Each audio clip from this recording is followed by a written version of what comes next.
It was amazing. The windows were just so gloriously colourful, so beautifully painted. I mean, the colours just screamed out at you.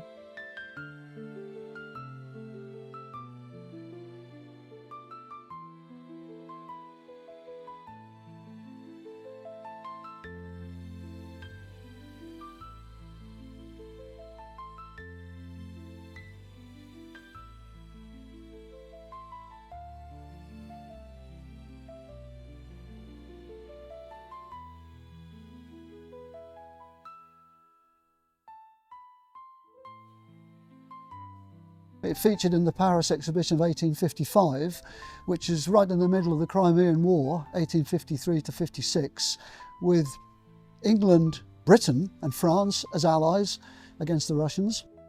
And on the window, significantly, St Denis of France stands on the left, the country's patron. St George of England is on the right, both soldier saints. And in the background there's a 16th century pavilion which represents the Field of the Cloth of Gold, an event held in May 1525 when Henry VIII met Francis I of France, and they spent 17 days talking and jousting and drinking considerable quantities, I would guess, as a kind of a peace movement between the two countries, which didn't really come off. But everything comes together to suggest that the Lowestoft window has got politics behind it rather than anything else.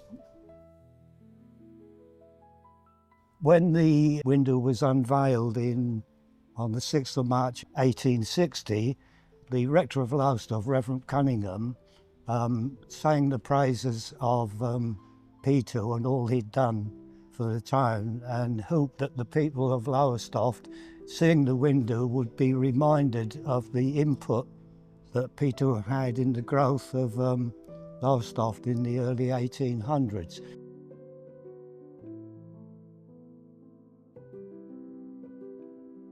So going to Lowestoft Town Hall initially was to assess the windows, just a little bit of repair. So of course they've got a lot of weathering, so they needed looking at. In these instances they're put in with putty, so we remove that, take the windows out.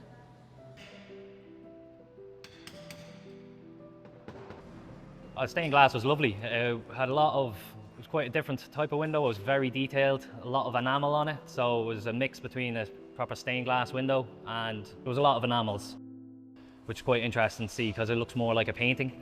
So it was very, very beautiful window. Some of the chain mail that was painted was excellent, and yeah, it was very good. It's in fairly good condition, to be honest. I would say it was probably re-leaded. You could see where there was break points before, so they've done re-leads to fix the cracks. We might just take that lead out and resin it to completely take away the lead line.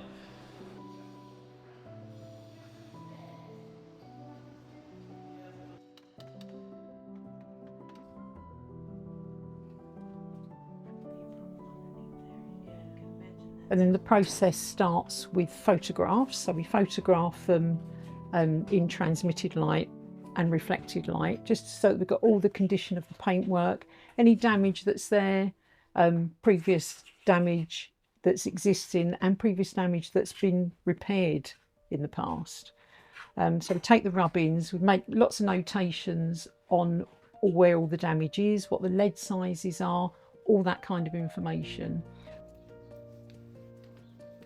This glass is quite thin, so we remove the leads very carefully, clean all the edges off, all the cement, the lead-like cement, and once that's done, we go through the process of re-leading them on those rubbings that we made earlier, so that we get the exact positions of the glass.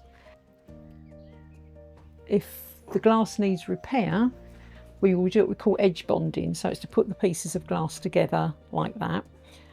So we will endeavour to do edge bonding, probably with silicone or a resin, and then any little bits of missing paintwork that's on the edge of the glass, we'll paint those with our special cold paints. When the windows go back, they will certainly be a lot cleaner. And as I say, a lot of the extraneous leads will be removed, so there'll be a bit more clarity to the design.